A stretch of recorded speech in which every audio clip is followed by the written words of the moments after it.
संसार में किसी का कुछ नहीं, खामखा अपना समझना मूर्खता है, क्योंकि अपना होता हुआ भी कुछ भी अपना नहीं होता। इसलिए हैरानी होती है, घमंड क्यों, किस लिए, किसका?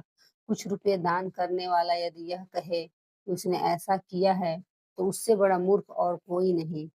और कुछ ऐसे भी हैं जो हर महीने लाखों का दान करते हैं, लेकिन उसका जिक्र तक नहीं करते, न करने देते हैं। वास्तव में जरूरतमंद और पीड़ित की सहायता ही दान है, पुण्य है।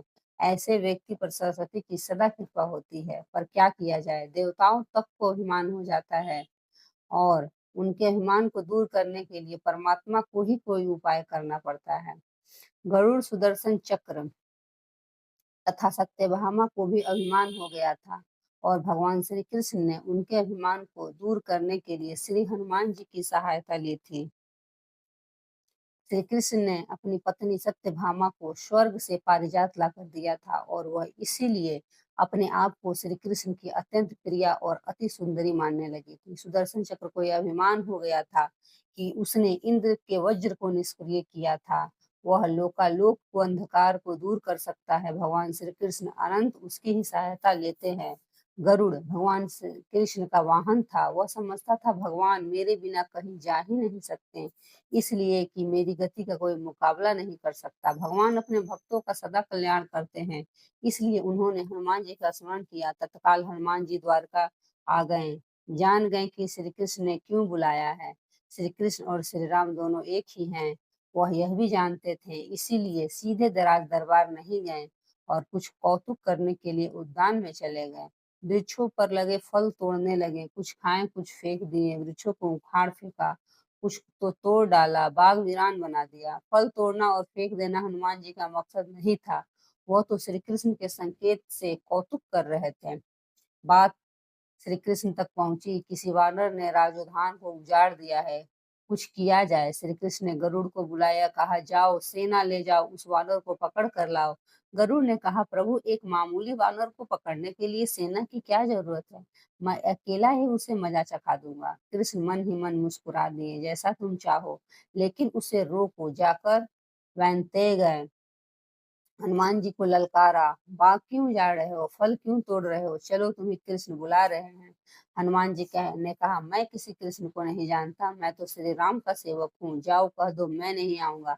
गरुड़ क्रोधित होकर बोला तुम नहीं चलोगे तो मैं तुम्हें पकड़ कर ले जाऊंगा। हनुमान जी ने कोई उत्तर नहीं दिया। गरुड़ की अनदेखी कर वो फल तोड़ते रहे। गरुड़ को समझाया भी, वानर का काम फल तोड़ना और फेंकना है, मैं अपने स्वभाव के अनुसार ही कर रहा हूँ, मेरे काम में दखल ना दो।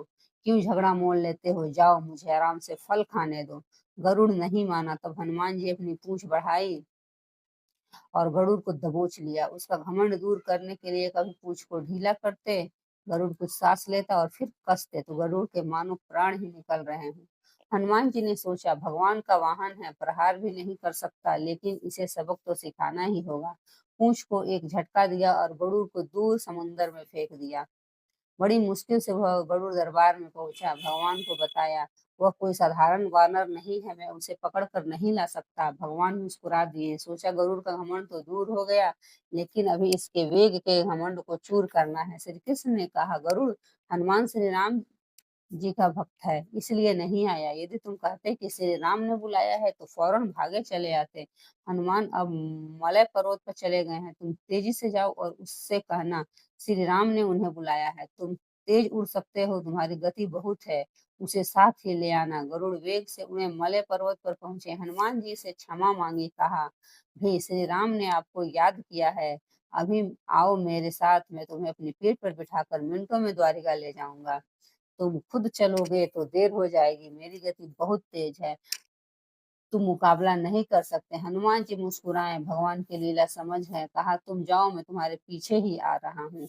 द्वारिका में श्री कृष्ण राम का रूप धारण किए सत्यभामा को सीता बना सिंहासन पर बैठ गए। सुदर्शन चक्र को आदेश दिया, द्वार पर रहना, कोई बिना आज्ञा अंदर न आने पाए।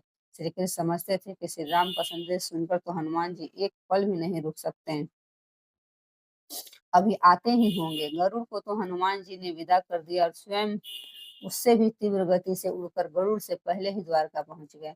दरबार के द्वार पर सुदर्शन ने उन्हें रोक कर कहा बिना आज्ञा अंदर जाने की मनाही है।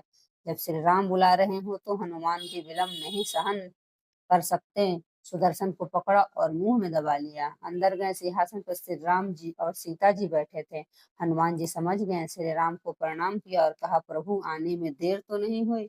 साथ ही कहा, प्रभु माँ कहाँ है? आपके पास आज यह कौन दासी बैठी है? सत्यभामा में सुना तो लज्जित हुई, क्योंकि वो समझती थी कि कृष्ण द्वारा पारिजात लाकर दिए जाने से वो सबसे सुंदर स्त्री बन गई है। सत्यभामा का घमंड चूर हो गया। उसी समय गरुड़ तेज गति से उड़ने के कारण हाँफते हुए दरबार में पहुंचा। सांस फूल रही थी, थके हुए से लग रहे थे, और हनुमान जी को दरबार में देखकर वह चकित हो गए। मेरी गति से भी तेज गति से हनुमान जी दरबार में पहुंच गए। लज्जा से पानी पानी हो गए। गरुड़ के बल का और तेज गति से उड़ने का घमंड चूर हो गया। श्री राम ने पूछा, हनुमान तुम अंदर कैसे आ गए? किसी ने रोका नहीं? रोका था भगवान सुदर्शन ने। मैंने सोचा आपके दर्शन में विलंब होगा, इसलिए उनसे उलझा नहीं। मैंने उन्हें अपने मुंह में दबा लिया था। और यह कहकर हनुमान जी ने मुंह से सुदर्शन चक्र को निकालकर प्रभु के चरणों में डाल दिया। तीनों के घमंड चूर हो गए। श्री कृष्ण यही चाहते थे। श्री कृष्ण ने हनुमान जी को गले लगाया। हृदय से हृदय की बात हुई और उन्हें विदा कर दिया। परमात्मा अपने भक्तों में, अपने निकष्टों में अभिमान नहीं रहने देते। श्री कृष्ण सत्यभामा, गरुड़ और सुदर्शन का चक्र का घमंड दूर ना करते तो परमात्मा के निकट रह नहीं सकते थे। और परमात्मा के निकट रह वही सकता है जो मैं और मेरी से रहित श्री राम से जुड़े व्यक्ति में कभी अभिमान हो ही नहीं सकता। ना श्री राम में अभिमान था, ना उनके भक्त हनुमान में। ना श्री राम ने कहा कि मैंने किया है, ना हनुमान जी ने कहा कि मैंने किया है, इसलिए दोनों एक हो गए। ना अलग थे, ना अलग रहे। जय श्री राम।